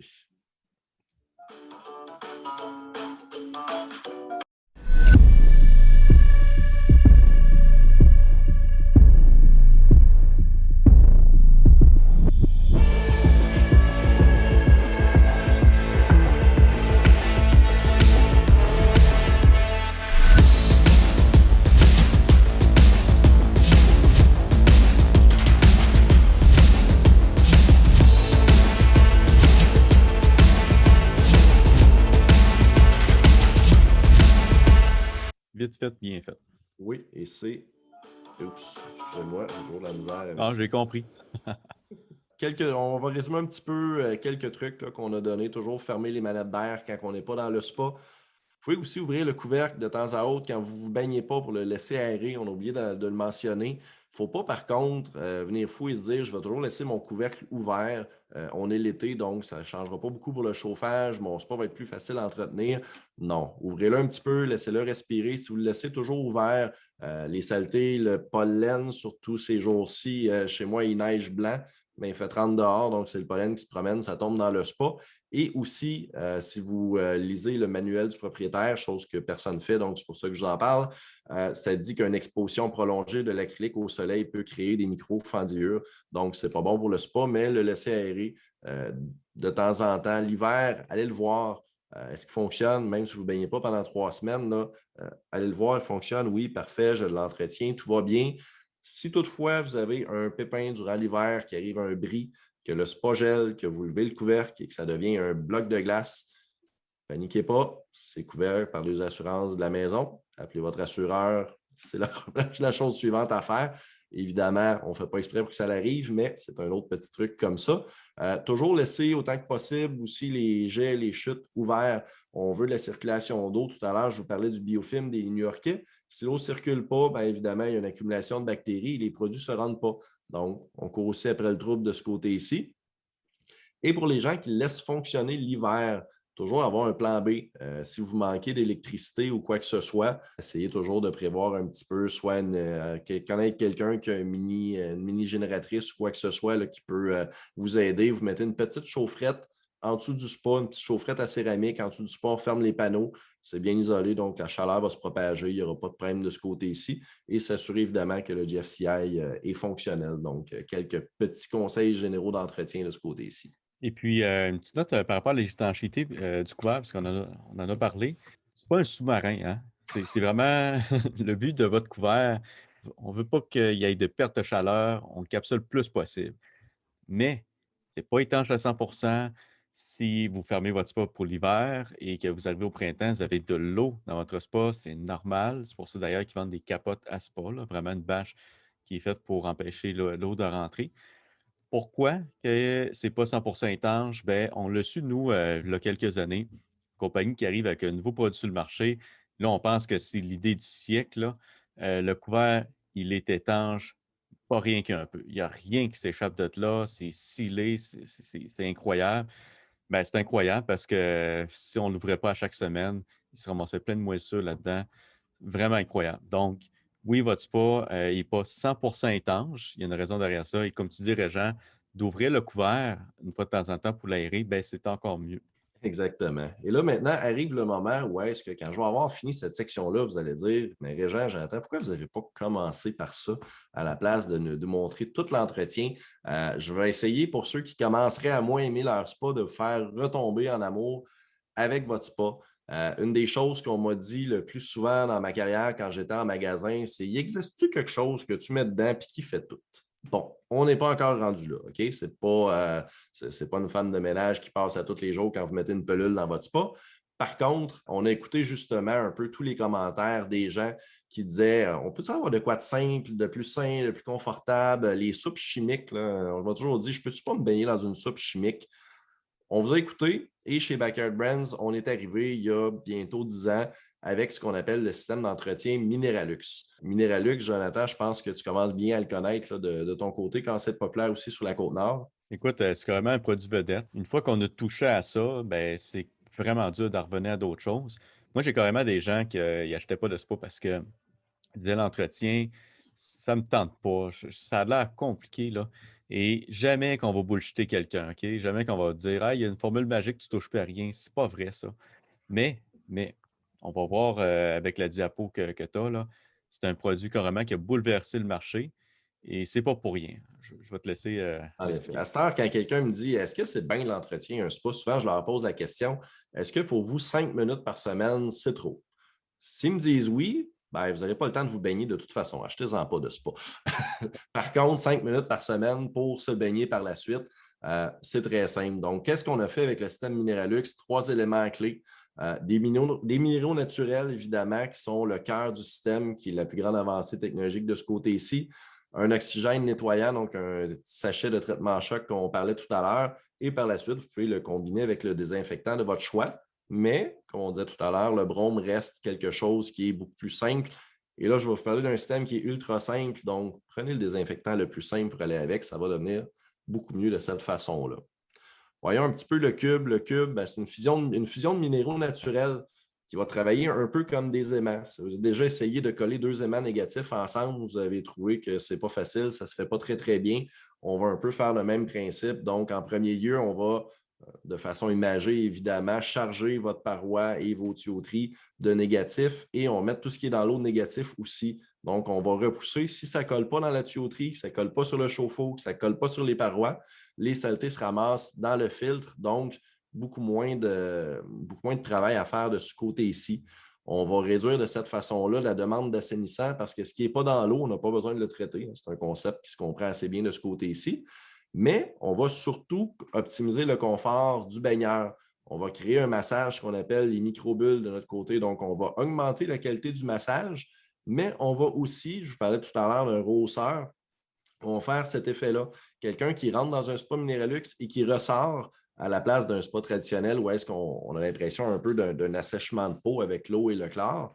On ressort du spa et c'est comme si on s'était lubrifié, peut-être pas lubrifié, crémé le corps au grand complet en ressortant. Donc, on ressort beaucoup mieux de cette façon-là. Mais le cube, c'est vraiment super. Tu sais, on n'a pas besoin de le portionner. On prend le cube, on garoche ça. Mais une petite question par rapport à ça, c'est sûr qu'il n'y a jamais rien de magique. Ça se pourrait-tu que j'aille trop de cubes? Mettons, là, moi, je suis sur les chiffres, je fais du 7-7, donc une semaine de temps, je ne suis pas à la maison. Une semaine de temps, j'en fais 1 ou 2 fois durant la semaine. Et en plus, j'ai un petit spa. Ça se pourrait-tu qu'à un moment donné, j'aille peut-être un peu trop de cubes dans le spa? Oui, on peut avoir trop de cubes. Le bon côté, c'est qu'il n'y a pas de drame de ce côté-ci. On va voir un petit peu ce que ça fait lorsqu'on met trop de cubes à l'intérieur. Évidemment, c'est une recette que vous allez voir qui est 3 étapes 1 fois par semaine. Mais dans le cas d'un très petit spa, ça peut devenir 2 sur 3 des étapes qui vont être 1 fois 2 semaines aussi. Comme j'entends dit, il n'y a pas de baigneur. On peut étirer. Donc, évidemment, c'est quelque chose que vous allez rapidement apprendre que votre spa à vous, ben, c'est aux 7 jours, c'est aux 10 jours, c'est aux 14 jours. Toujours en testant un petit peu, là, on vient voir de ce côté-ci. Le cube, la magie, même si c'est scientifique et non magique, c'est que ça remplace 5 produits. Et comme dit Jonathan, c'est prédosé. Vous prenez le cube, vous le lancez dans l'écumoire, ça vient de finir là. Il va remplacer les 2 produits, donc le Stand and Scale de départ, le Stand and Scale d'entretien. Il va faire le travail aussi du Botanical Cleanse, qui est notre enzyme, le Performance Plus, qui rehausse, et va agir aussi comme clarifiant. Donc, on va fusionner avec les matières pour les envoyer dans la cartouche. Donc, avec un petit cube, une application une fois par semaine, on vient déjà de remplacer un paquet de produits qui peut avoir des délais d'attente, des mesures. Donc, on prend la tasse à mesurer, puis on retourne ça dans la cuisine.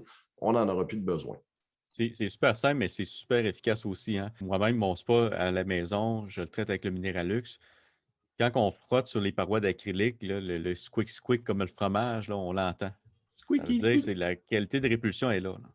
Oui, c'est très difficile de faire coller quelque chose dans l'eau qui est au Minéralux. Ça prend un minimum d'effort. Par la suite, après le cube, on a l'oxygène, donc le type de traitement choc 2.0 qu'on parlait tout à l'heure, qui va venir vraiment faire un nettoyage, qui va réduire encore plus les saletés, ce qui permet au cube de les filtrer beaucoup plus facilement. Donc, quand on met un cube, on met un sachet d'oxygène. C'est une base de notre entretien hebdomadaire ou bimensuel, dépendamment, comme on parlait tout à l'heure, selon votre grosseur de spa. L'oxygène, c'est mon traitement en choc. Une fois que je le mets, après combien de temps je peux me baigner? Et on entend souvent parler qu'après avoir fait un traitement en choc, on laisse le couvert levé. Après combien de temps que c'est recommandé de le fermer?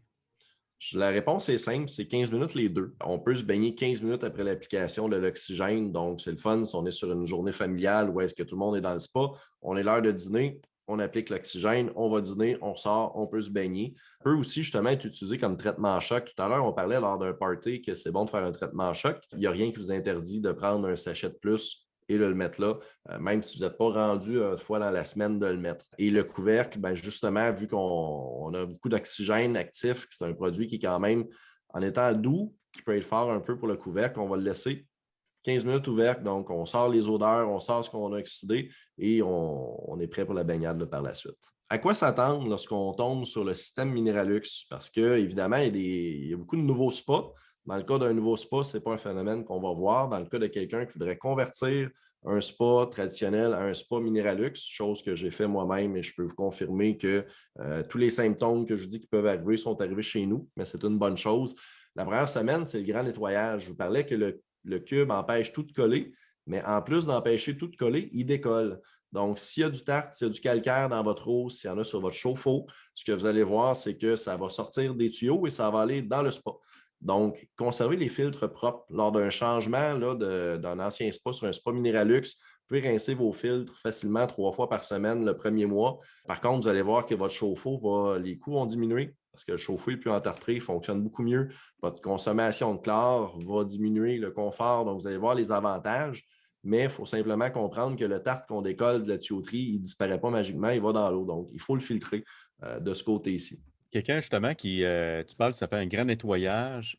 Auparavant, il était sur des produits conventionnels. Là, on s'en va sur le Minéralux. Ça se pourrait-tu que je consomme plus d'assainisseur? Ça peut au début, surtout si on ne rince pas les filtres, parce que le tartre va rester dans l'eau et l'assainisseur, il ne fait pas de discernement. Il se dit, oh, il y a quelque chose qui flotte qui n'est pas de l'eau, donc on va essayer de le gruger.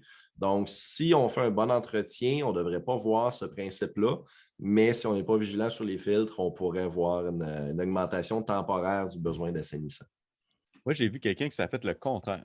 Le monsieur avait un spa de nage et puis là, on avait nouvellement des cubes spa de nage qui venaient de sortir. On essaye le spa de nage là-dessus. Quelques temps après, il vient me voir, il dit ah, je l'aime pas, mon eau est verdâtre. La seule chose qu'on n'avait pas prévue, c'est que ça faisait tellement une bonne job avec une bonne filtration qu'on avait trop de brome dans l'eau. Le seul ajustement qu'on a dû faire, c'est de baisser la consommation de brome, baisser la quantité qu'on mettait par semaine et l'eau est redevenue super, super belle. C'est aussi une des choses qu'on remarque là, chez les propriétaires de spas existants qui se convertissent. Si ça fait 10 ans qu'on met 3 pastilles de chlore dans notre spa, on va avoir tendance, et c'est humain, à continuer à mettre 3 pastilles de chlore dans le spa, mais la consommation nécessaire est peut-être une ou deux. Donc oui, il peut y avoir une accumulation. Donc on vient au principe de, c'est nouveau, on teste une fois par semaine, on évite ce facteur-là. Et ce que vous allez ressentir, bien évidemment, je vous parlais de la sensation. Je vous lance le défi si jamais vous passez par un magasin détaillant Minéralux et qui ont un spa. Souvent, on va avoir un spa qui fonctionne sans le Minéralux et un spa qui fonctionne avec le Minéralux un côté de l'autre. On met nos mains dans les deux spas, on les sort, on les escoue et vous allez, sans que le vendeur vous le dise, vous allez savoir quel des spas a le Minéralux parce qu'il y en a un que vous allez avoir la peau qui est hydratée, qui est le fun.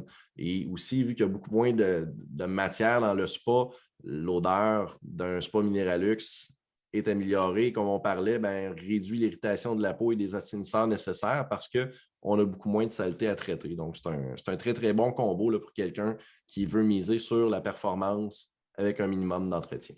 Si on résume un peu la routine Minéralux, donc on prend le cube, on l'ajoute directement dans l'écumoire. De 1000 à 2000 litres d'eau, on va en mettre 2 au départ. Donc, la première semaine, on double la dose et par la suite, on tombe sur la dose normale. Dans un cas d'un petit spa, en bas de 1000 litres, je vous conseille fortement de doubler la dose, mais c'est une double dose d'1 ou 2 semaines. Donc, seulement un la première semaine et par la suite, 1 ou 2 semaines là, de ce côté-ci. Un coup qu'on a mis notre cube, comme on peut voir. D'ailleurs, les sachets ne sont pas hydrosolubles. Fait à noter, on retire le cube du sachet avant de le mettre dans l'écumoire. Je le dis parce que c'est déjà arrivé. Donc, ça ne fondra pas tout seul sinon. Par la suite, quand on met le cube, on met l'oxygène. Donc, le sachet est fait assez fort si vous voulez prendre des ciseaux pas loin pour vous aider. Comme on disait tout à l'heure, on fait circuler l'eau, on met le sachet directement dans l'eau, pardon, le produit qui est dans le sachet, pas le sachet. Et dans 15 minutes, par la suite, on peut recommencer à se baigner. Et la chose la plus importante, toujours protégée, maintenir 3 à 5 ppm d'assainisseur continuellement. Comme disait Jonathan, surtout dans le cas d'un ancien spa, si vous mettez la même consommation, tôt ou tard, ça va se mettre à grandir. Donc, testez au début. Et si vous avez besoin de booster, il faut toujours utiliser la granule, comme on parlait, pour si jamais au début, vous n'en mettez pas suffisamment, que vous vous rendez compte à l'inverse. Ouais, OK, j'ai peut-être exagéré le coupage de dose, là. Un peu de granule, un peu de pastille, et on revient avec ça. Et pour ceux qui ont un spa de nage, depuis quelques années aussi, on a le système Minéralux spa de nage. Donc, tous les bienfaits que je viens de vous parler, vous allez les retrouver dans le système pour spa de nage. La seule différence, c'est que dans le spa, on vend une boîte qui dure environ 3 mois généralement, que vous avez l'assainisseur, le traitement choc, les cubes. Dans le cas du spa de nage, il y en a de 3000 litres d'eau à 12 000 litres d'eau. C'est un petit peu dur à doser. Donc, on a les cubes, on a l'oxygène qui est le traitement choc et vous choisissez l'assainissant, le format de votre choix selon la grosseur. Bon, c'est sûr que là, il n'y a personne qui peut parler. Hein? On peut Pas de pas. questions. C'est un discours à sens unique. Mais si vous avez des questions, je répète, écrivez-nous à info@commercial-la-boutique-smb.com. Le lien va être dans la bio. Petite note aussi, en aucun temps, cette vidéo-là remplace les recommandations du manufacturier. Régent et moi, on fait ça vraiment par le plaisir. On veut aider le plus d'agents possible. Mais ce qui est important, c'est que votre spa va venir avec des recommandations. Vous devez lire votre manuel et vous y conformer. La même chose pour les produits, la manière de les appliquer, c'est toujours selon les recommandations du fabricant en arrière de la bouteille. Donc, c'est plate, là, mais s'il y a un fournisseur de spa qui dit du jour au lendemain, ben moi, mes spas, il faut les traiter à la sauce asperge, ben c'est plate. Vous allez devoir traiter votre spa à la sauce asperge. Faire attention, on néglige souvent ça. Il y a des produits qui rentrent actuellement sur le marché. C'est des modes qui viennent d'Europe, qui viennent d'ailleurs. Et il y a des magasins de spa qui reçoivent des notices ces temps-ci. Non, vous ne pouvez pas utiliser ce spa-là avec tel type de produit. Le Minéralux est conforme pour tous les spas. J'ai vérifié avant la vidéo. Inquiétez-vous pas. Mais si vous allez sur d'autres produits, informez-vous avant. C'est le manuel d'utilisateur qui a préséance sur tout. Exactement. Et en effet, il y a beaucoup de manufacturiers qui commencent à retirer l'usage de certains produits. Donc, je sais que généralement, on ne lit jamais les manuels du propriétaire, mais en effet, bon conseil, lisez le manuel du propriétaire parce que nous, on est comme deux gars qui jasent dans une taverne et Ouais, qu'on c'est ça. profite de ce qu'on a vécu, mais on n'est pas la loi derrière les manufacturiers. Donc, j'aimerais poursuivre maintenant en moi vous remerciant, en remerciant tous nos partenaires comme Jonathan, qui sont nos détaillants, et aussi les clients qui nous appuient. Mais je vous remercie surtout au nom de gens qui sont moins fortunés que nous. Nous aussi, on parle d'eau. On parle depuis tantôt de spa et l'autre fois, on parlait de piscine. On a beaucoup d'eau récréative, ce qu'on appelle dans notre coin, donc des trous d'eau qu'on se baigne dedans. Mais parfois, on oublie qu'il y a des gens où est-ce que l'eau, c'est un autre domaine pour eux. Il y a des gens où est-ce que c'est leur vie d'aller chercher de l'eau. Donc, on a une cause humanitaire depuis le début de Backyard Brands qui s'appelle Partager le don de l'eau ou Share the Gift of Water. C'est pour ceux qui parlent anglais, vous pouvez aller sur le site sharethegiftofwater.com. On bâtit justement avec une partie des profits des réservoirs d'eau, des filtres justement pour ça. On montre aux gens comment avoir un minimum de sanitation. Donc, on enseigne aux gens comment faire des savons pour aller justement avec l'eau maintenant pour se laver les mains. Donc, ça fait beaucoup de villages. Je pense qu'on est rendu à un minimum une trentaine de villages dans des pays qui sont beaucoup plus pauvres que nous, qu'on installe justement ces cultures-là. Donc, c'est grâce à vous que la vie d'énormément de gens sont améliorées de cette façon-là. Donc, merci au passage là-dessus. Ah, c'est vraiment bien. Honnêtement, des fois, on ne se rend pas compte à quel point que l'eau est abondante ici et que c'est pas nécessairement partout pareil. On prend des acquis, hein. Oui, ben c'est ça. Puis sur une autre note, je suis encore à vous remercier. On avait un projet avec la Fondation Rêve d'enfant qui nous avait approché pour un enfant qui avait un polyhandicap et qu'il avait besoin d'un spa pour grandement améliorer sa qualité de vie. Nous, on a été chercher des partenaires qui voulaient embarquer à l'aventure et Backyard, ça a vraiment été simple. C'est tout de suite go, go, go, on embarque et puis le petit gars peut vraiment profiter de son spa avec des produits de qualité. Donc, un gros merci à toute l'équipe. Tout le monde, vous avez été impliqué dans le projet. C'est super apprécié. On est déjà rendu à la fin, déjà. Je ne sais pas combien de temps la vidéo va durer, mais je pense qu'on a donné le meilleur de nous-mêmes. On ne voulait pas nécessairement voir tout en profondeur, mais je pense que si vous avez votre premier spa, vous regardez la vidéo, vous avez vraiment une bonne base pour commencer. C'est le genre de formation que je donnerais à un employé qui commence chez nous. Ça vous donne des bonnes bases pareilles pour commencer. Régent, encore un gros merci. On voit vraiment que tu connais ça, que c'est une passion. Puis merci à toi, Jonathan, de me laisser justement la partager au plus de gens, au plus de monde possible. Puis j'espère que vous avez tous et chacun appris au moins une chose qui va vous servir. Puis si on a pu éviter un drame ou quoi que ce soit à quiconque, ben, cette vidéo-là aura servi à quelqu'un. Donc, je vous souhaite une bonne 4 saisons, dépendamment de quand est-ce que vous êtes en train de visionner ce vidéo-là. Et au plaisir de faire autre chose plus tard avec vous. Si vous avez aimé ça, un petit pouce bleu, ça nous aide. Et si vous avez des commentaires, vous dites, il me semble que ça serait le fun, une vidéo sur tel aspect, ça touche aux piscines, au spa, et bien, n'hésitez pas, envoyez-nous ça, puis on va peut-être rejouer à faire les petites vedettes pour Tu vas encore me une autre donner du fois. travail, là, Jonathan. Ouais, hein, ça va coûter cher. Mais il y a du bon barbecue qui t'attend, cette île. Excellent, ça. Bon, ben, gros merci tout le monde.